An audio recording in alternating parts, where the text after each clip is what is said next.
Assalamualaikum warahmatullahi wabarakatuh.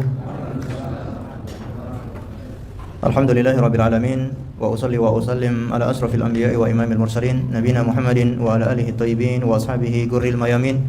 Afdhalus salati wa atammut taslim. Allahumma 'allimna ma yanfa'una wanfa'na bima 'allamtana wa zidna 'ilman ya rabbana wa aslih lana sya'nana kullaha wa la takilna ila anfusina tarfata 'ain. Ma'asyiral ikhwa wal akhwat yang dimuliakan oleh Allah Azza wa Jalla. Kita panjatkan puji syukur kehadirat Allah Tabaraka wa Ta'ala karena pada kesempatan malam yang berbahagia ini Allah Subhanahu wa Ta'ala masih pertemukan kita semuanya di dalam rumahnya yang mulia untuk sama-sama menuntut ilmu. Kita berharap semoga majelis ilmu ini Allah Subhanahu wa Ta'ala memberikan untuk kita semuanya ilmu yang bermanfaat sehingga bisa kita amalkan sebagai bekal untuk menghadap kepada Allah Azza wa Jalla. Salawat dan taslim semoga tetap tercurahkan kepada baginda Rasulullah sallallahu alaihi wasallam, kepada seluruh keluarganya, para sahabatnya dan umatnya yang setia mengikuti tuntunannya sampai hari kiamat. Ma'asyiral muslimin wal muslimat yang dimuliakan oleh Allah Azza wa Jalla. Insyaallah kita lanjutkan pengajian rutin di setiap hari Selasa membahas kitab Ahkamul Janaiz yang ditulis oleh Syekh Al-Albani rahimahullahu taala. Pada pertemuan sebelumnya kita sudah mengkaji satu bab, yaitu apa yang harus dilakukan oleh orang yang sedang sakit keras, mayajibu 'alal marid, dan kita sudah membahas sekitar berapa poin? 12 poin. Insyaallah pada kesempatan malam ini kita akan masuk pada bab yang kedua atau fasal yang kedua, yaitu qala al-mu'allifu rahimahullah talqinul muqtadir, mentalkin orang yang sedang sakaratul maut. Di sini beliau akan membawakan beberapa poin. Kata beliau di sini, fa idza hadaratul maut fa'ala man 'indahu umurun. Apabila seseorang itu hendak meninggal dunia atau bahasa kita sakaratul maut, maka pada orang tersebut beberapa perkara yang harus diperhatikan. Ketika ada saudara kita yang sedang sakaratul maut, maka wajib bagi orang yang hadir ketika itu untuk melakukan beberapa perkara tersebut.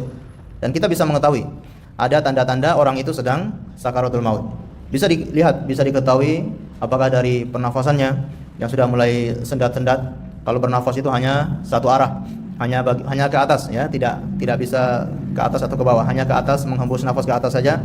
Maka ini diantara tanda-tanda orang itu sedang sakaratul maut.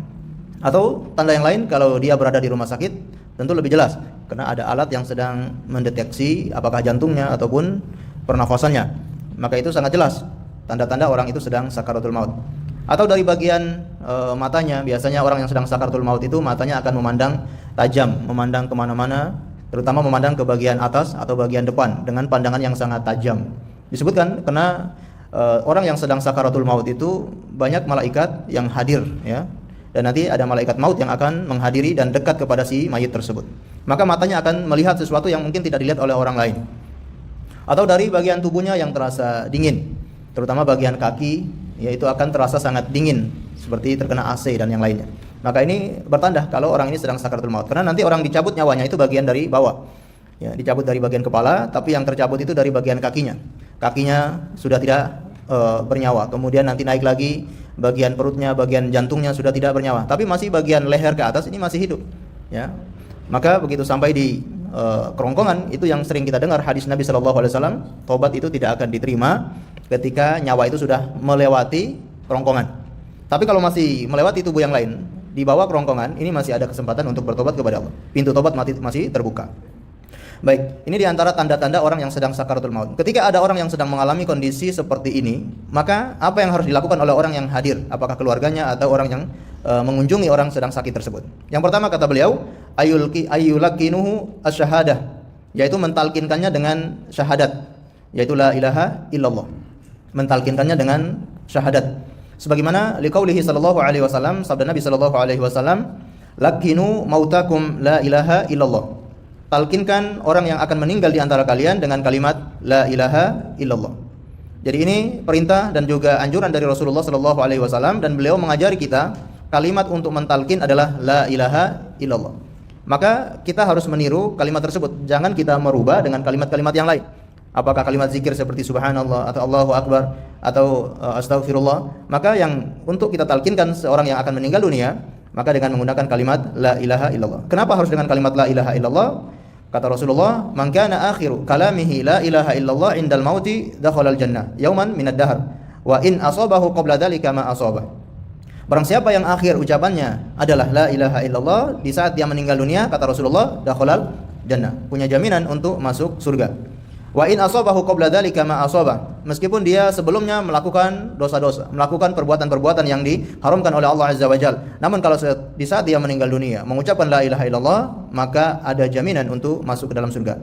Dan hadis-hadis riwayat-riwayat yang senada ini sangatlah banyak, ya. Kemudian hadis yang lain, man mata wa huwa ya'lamu annahu la ilaha illallah dakhalal jannah. Barang siapa yang meninggal dunia dan dia mengetahui bahwasanya tidak ada ilah yang berhak disembah kecuali Allah, dakhalal jannah, maka akan masuk surga. Dari sini bisa kita pahami bahwasanya orang yang akan mendapatkan jaminan masuk surga yaitu orang yang mengucapkan ataupun orang yang mengetahui. Dia punya keyakinan, dia punya pengetahuan bahwasanya tidak ada ilah yang berhak disembah kecuali Allah. Itu yang dia yakini sampai mati. Meskipun kadangkala di saat naza, di saat sakaratul maut dia tidak sempat mengucapkan la ilaha illallah. Tapi kalau kalimat ini yang dia yakini selama hidupnya, yang dia pegang ya sampai dia meninggal dunia, maka insya Allah masuk dalam sabda Nabi tersebut, masuk dalam jaminan masuk surga. Karena kalau kita lihat Rasulullah SAW di akhir hayatnya, beliau juga tidak mengucapkan la ilaha illallah. Ya, kata beliau bal fi rafiqil a'la, ya, bertemu dengan Allah di tempat yang sangat tinggi. Itu yang beliau ucapkan di saat beliau meninggal dunia. Maka apakah dengan kalimat yang lain ataupun dengan bahasa isyarat yang menunjukkan Allah itu wahid, Allah itu esa, maka ini semua adalah isyarat kalau dia itu meyakini dan memahami kalimat la ilaha illallah. Namun yang lebih afdalnya yaitu ketika seorang meninggal dunia mengucapkan kalimat la ilaha illallah, yang terucap dari lisannya adalah la ilaha illallah. Dalam riwayat yang lain, man mata la yusyriku billahi syai'an dakhalal jannah. Barang siapa yang meninggal dunia, dia tidak menyekutukan Allah, tidak berbuat syirik, menyekutukan Allah dengan sesuatu apapun, maka akan masuk ke dalam surga. Ini semua menjadi jelas bagi kita bahwasanya mengucapkan la ilaha illallah itu bisa dari keyakinan yang ada di dalam hati dan juga dengan lisan yang diucapkan tersebut. Kemudian ma'asyiral muslimin dan muslimat yang dimuliakan oleh Allah Azza wa Jalla, poin berikutnya yaitu ayyad'u lahu wa la yaqulu min khudurihi illa khairan li hadisi Ummi Salamah. Baik, sebelum kita masuk pada poin ini, cara untuk mentalkin ya seorang yang hendak meninggal dunia, maka kita ya dekati mayat tersebut. Kemudian kita usap badannya dengan lembut atau usap kepalanya. Kita dekatkan lisan itu ke telinga bagian kanan atau mana yang lebih mudah bagi kita, apakah kanan atau kiri? Mana yang lebih mudah, maka kita bisikkan di telinganya, kita katakan ucaplah la ilaha illallah. Atau kita katakan ya, katakan la ilaha illallah. Wahai ibu, baca la ilaha illallah. Wahai ayah, baca la ilaha illallah. Wahai anak, wahai saudara, baca la ilaha illallah. Ketika dia sudah mulai membaca, maka tidak perlu ditalkinkan kembali. Kalau dia sudah mengatakan la ilaha illallah, maka tidak perlu orang lain mentalkinkannya kembali. Cukup satu kali, karena yang menjadi patokan adalah terakhir kali yang dia ucapkan adalah la ilaha illallah.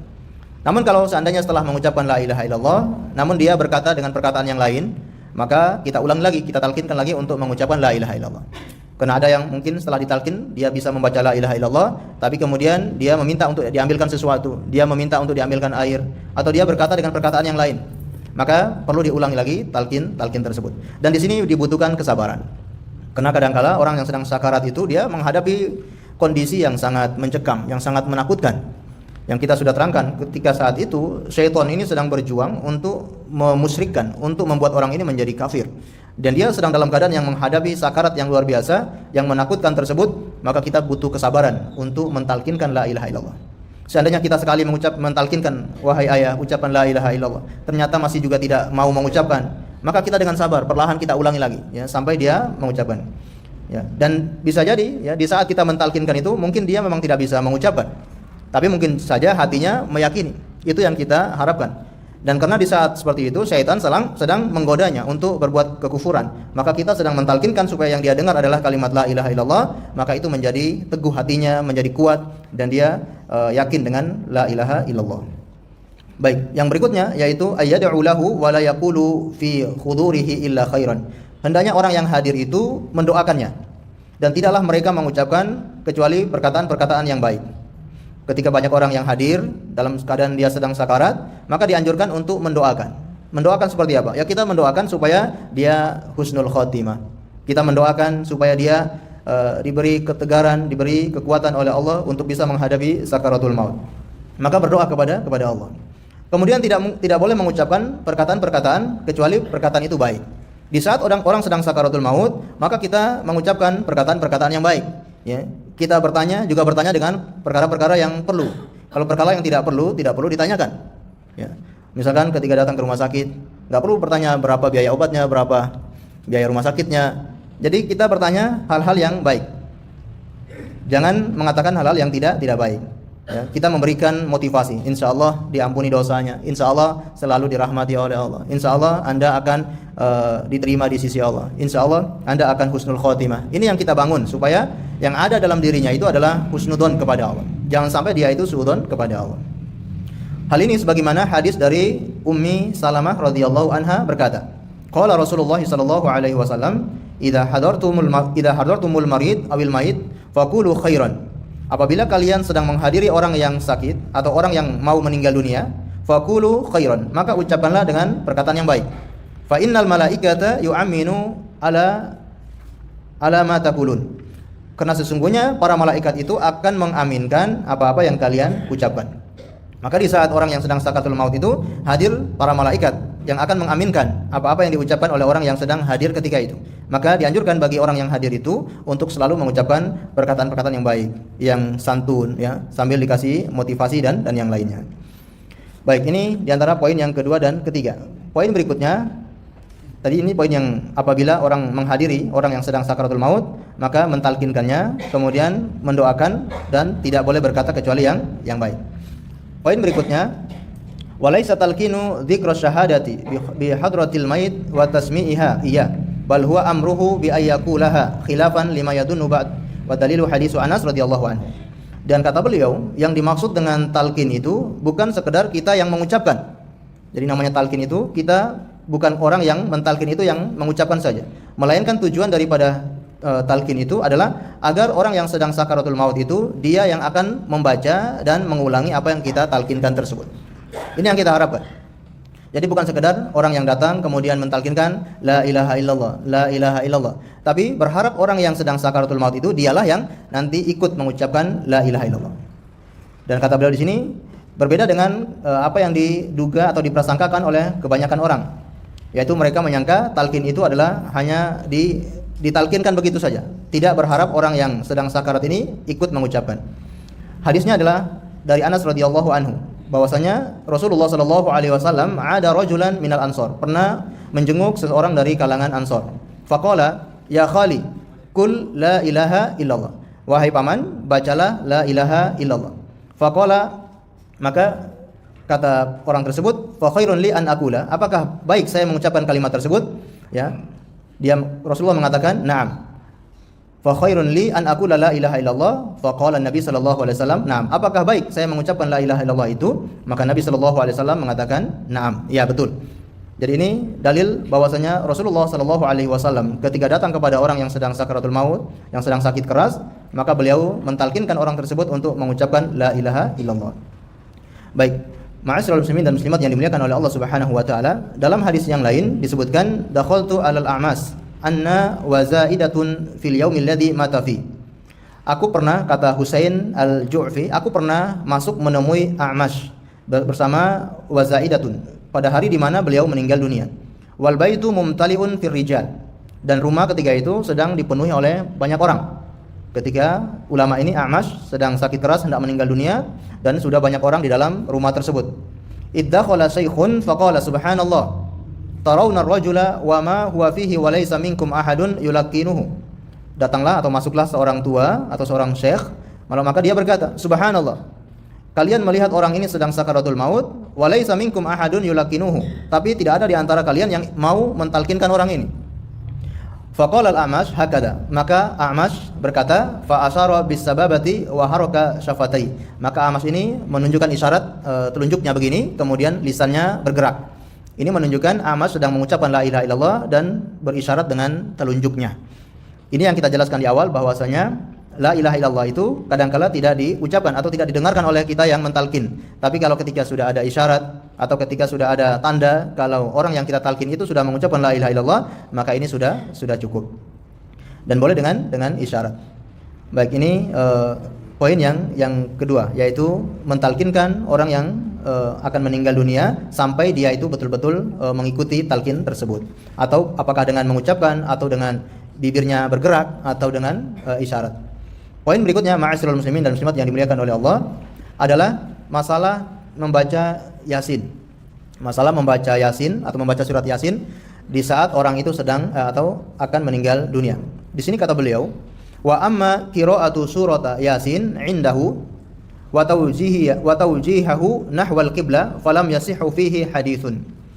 Dan adapun membaca surat Yasin di saat orang yang sedang meninggal atau orang yang akan meninggal dunia sedang sakaratul maut dan menghadapkan arahnya yaitu ke arah kiblat, kata beliau falam yasihha fihi hadits, maka hadis-hadis yang berbicara tentang hal tersebut itu tidak sahih, melainkan hadisnya adalah hadis yang dhaif yang berbicara tentang membacakan surat Yasin di saat orang sedang sakaratul maut.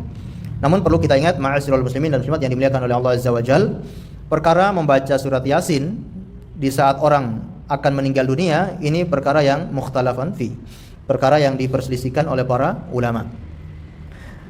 Jumhur ulama, ya, mayoritas ulama dari mazhab Al-Hanafi dan juga Asy-Syafi'i dan Al-Hanabila berpandangan bahwasanya membaca surat Yasin itu dianjurkan.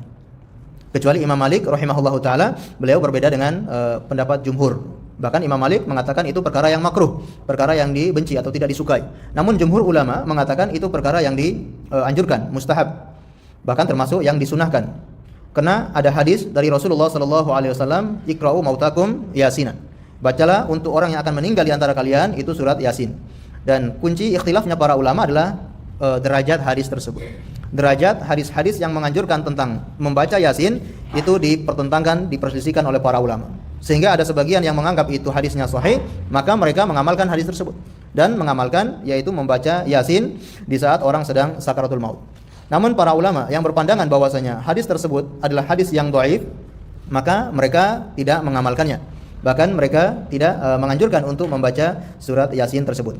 Termasuk pendapat yang dipilih oleh Syekhul Islam Ibnu Taimiyah rahimahullah taala adalah dianjurkan membaca surat Yasin di saat orang sedang sakaratul maut. Dan ini juga pendapat-pendapat yang dipilih oleh ulama-ulama al-mutaakhirin. Syekh Ibnu Baz rahimahullah taala ketika ditanya dalam fatwanya beliau juga menganjurkan bagi orang yang jika menganggap hadis tersebut adalah hadis yang sahih. Dan Syekh Utsaimin rahimahullah taala juga tidak melarang orang untuk membaca surat Yasin di saat orang sedang sakaratul maut.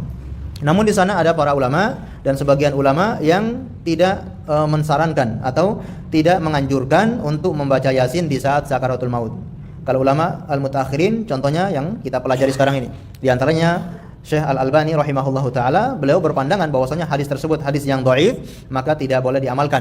Maka di sini kata beliau, wa amma qira'atu surat Yasin indahu wa tawjihu nahwal qiblah falam yasihu fihi hadis bal kariha Sa'id ibnil Musayyib. Bahkan di sini kata beliau dibenci atau tidak disukai oleh seorang tabi'in yang bernama Sa'id ibnil Musayyib. Wa qala, suatu ketika Sa'id ibnil Musayyib ini dipindahkan arah kiblatnya. Di saat beliau sedang sakit keras, sedang sakaratul maut, maka orang-orang memindahkan beliau untuk menghadap kiblat. Ketika beliau sadar, kata beliau, alaisal mayit imra'an musliman, bukankah orang yang akan meninggal dunia ini seorang muslim? Kenapa harus dihadapkan ke kiblat? Menurut Sa'id ibn Musayyib tidak perlu dihadapkan ke arah kiblat. Kenapa? Karena dia adalah seorang muslim. Ataupun ada riwayat Ani Zur'ah bin Abdurrahman annahu sahida Sa'id ibn Musayyib fi mardi wa indahu Abu Salamah ibn Abdurrahman. Dari Zur'ah bin Abdurrahman, dia pernah menyaksikan Sa'id ibn Musayyib ketika sakit, ya di saat sakaratul maut, dan di sana ada seorang bernama Abu Salamah bin Abdurrahman. Faghashiya ala Sa'id, maka tiba-tiba Sa'id ibn Musayyib tidak sadarkan diri karena saking sakit keras menghadapi sakaratul maut sampai tidak sadarkan diri. Fa amara Abu Salamah ayuhawwila firashahu ilal Ka'bah, maka Abu Salamah memerintahkan untuk digeser atau dipindahkan tempat tidurnya untuk menghadap Ka'bah. Fa'afaqa faqala, tiba-tiba Sa'id pun sadar, maka dia langsung berkata, hawaltum firasi, apakah kalian telah memindahkan tempat tidur saya? Faqalu na'am, maka mereka mengatakan betul. Fanadhara ila Abi Salamah faqala, maka dia pun melihat kepada Abu Salamah dan berkata, arahu bi'ilmik faqala ana amartum fa amara Sa'id ay ya'uda firasahu. Mereka berkata, siapa yang menyuruh ini? Maka Abu Salamah, maka Sa'id ibn Musayyib memerintahkan untuk dikembalikan ke posisi yang semula. Jadi ini menunjukkan bahwa seorang tabi'in seperti Sa'id ibn Musayyib, beliau juga tidak suka untuk dipindahkan atau diarahkan ke arah kiblat di saat sedang sakaratul maut. Namun sekali lagi ini pendapat yang diperselisihkan oleh para ulama tentang apakah membaca surat Yasin ataupun mengarahkan orang yang sedang sakaratul maut itu ke arah kiblat. Dan pendapat mutakhirin Syekh Ibnu Baz rahimahullahu taala ketika ditanya tentang bagaimana hukumnya menghadapkan orang yang akan meninggal itu ke arah kiblat, maka beliau mengatakan hada sunnah, ini adalah sunnah, dan seorang itu menghadap kepada kiblat di saat hidup ataupun mati. Di saat hidup kita dianjurkan untuk menghadap kiblat, maka di saat meninggal pun dianjurkan untuk menghadap ke arah kiblat. Nah, ini pendapat Syekh Ibnu Baz rahimahullahu taala. Baik, seperti apa caranya kita menghadapkan mayit atau orang yang sedang sakaratul maut itu ke arah kiblat? Yaitu sebagaimana dikatakan oleh sebagian ulama adalah kakinya kita hadapkan ke arah kiblat dan kepalanya agak diangkat ya, bantalnya misalkan agak dinaikkan sehingga dia menghadap ke arah kiblat. Berbeda dengan ketika dimasukkan ke dalam liang lahat. Ya, ketika dimasukkan ke dalam liang lahat, maka posisinya adalah dia berbaring di sisi kanan, kemudian wajahnya, kepalanya yang menghadap ke arah kiblat. Nah, ini kalau posisi di liang lahat. Tapi kalau posisi ketika dia sedang sakaratul maut, maka kakinya dihadapkan ke arah kiblat, kemudian kepalanya agak ditinggikan sedikit.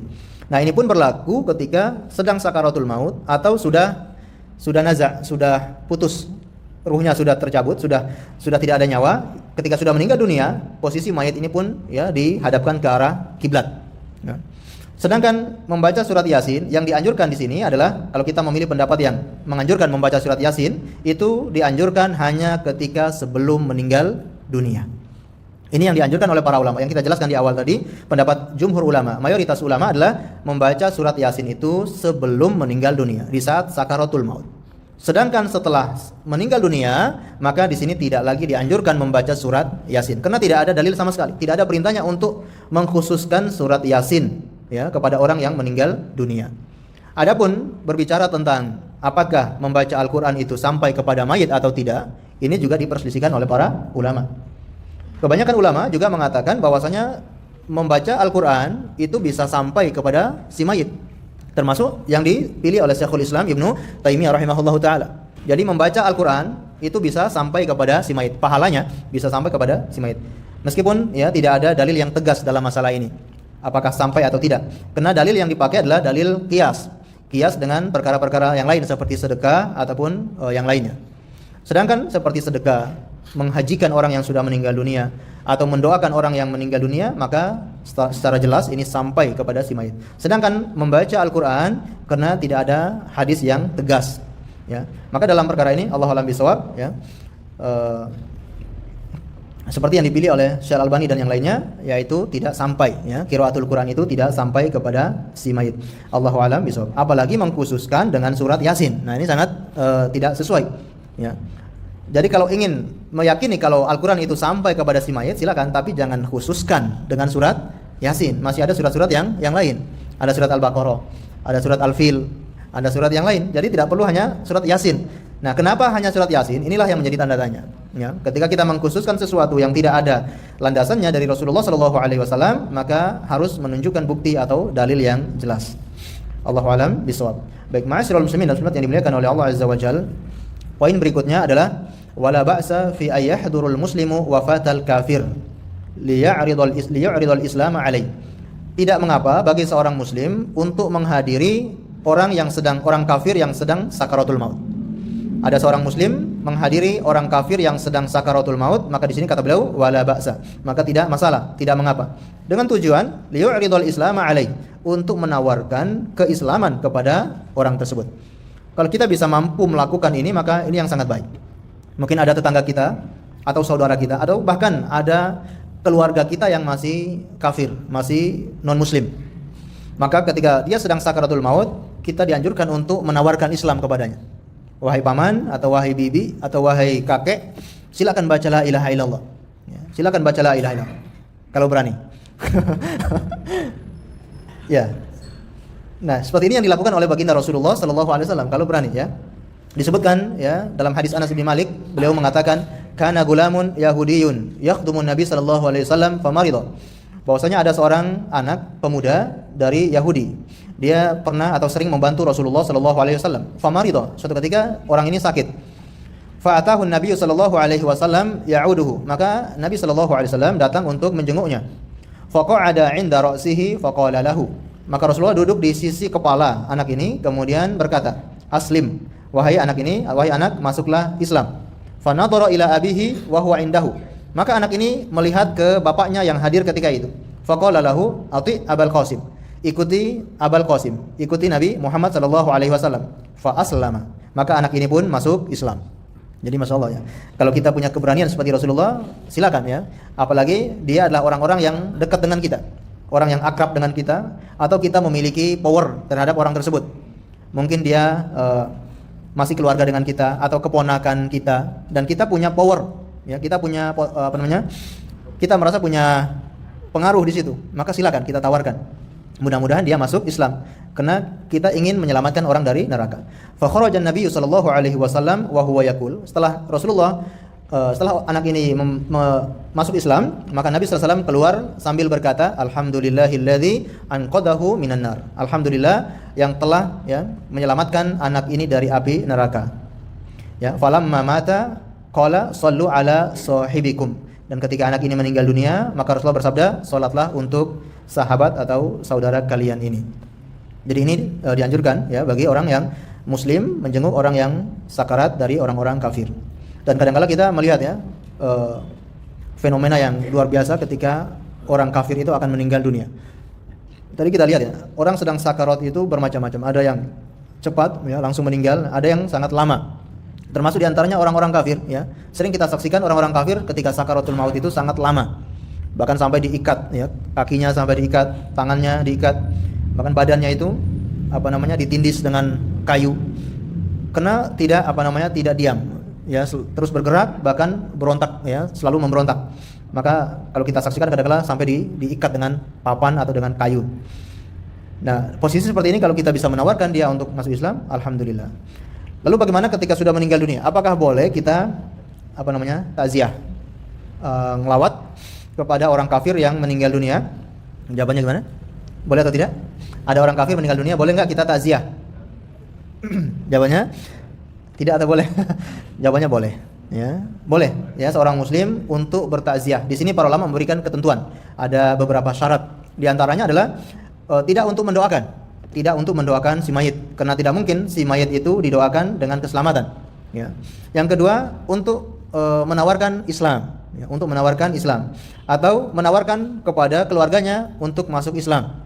Jadi kita hadir itu supaya menunjukkan bahwasanya agama Islam itu agama yang sangat toleransi, agama yang sangat peduli kepada orang yang sedang duka. Agama Islam itu sangat peduli dengan orang yang sedang duka. Maka dia hadir di tempat duka orang kafir tersebut untuk menunjukkan bahwasanya begitulah Islam sangat mulia. Ya, dan syarat berikutnya tidak mengikuti ritual pemakamannya atau ritual apa saja yang berkaitan dengan agama mereka. Maka ini tentunya dilarang. Karena pemakaman orang kafir tentu berbeda dengan orang Islam. Apakah saat keluar dari rumah sampai di kuburan itu berbeda? Ada yang pernah menyaksikan? Di kuburan ya, itu harus ada ritual. Ya, pakai asap segala macam ya. Ya, pasti ya. Kalau pakai nyanyi-nyanyi pasti ya. Ada lilin ya, dan seterusnya. Nah, ini kalau kita mau takziah sebatas datang menghibur keluarga ini, kemudian pulang ya, selesai, tidak perlu ikut sampai ke kuburannya. Karena banyak ritual-ritual keagamaan di sana. Baik, ini yang bisa kita pelajari ma'asyiral muslimin dan muslimat yang dimuliakan oleh Allah, yaitu talqin al-muqtadir, mentalkin orang yang sedang hadir, orang sedang sakaratul maut. Dan di sini ada beberapa poin yang kita pelajari, mudah-mudahan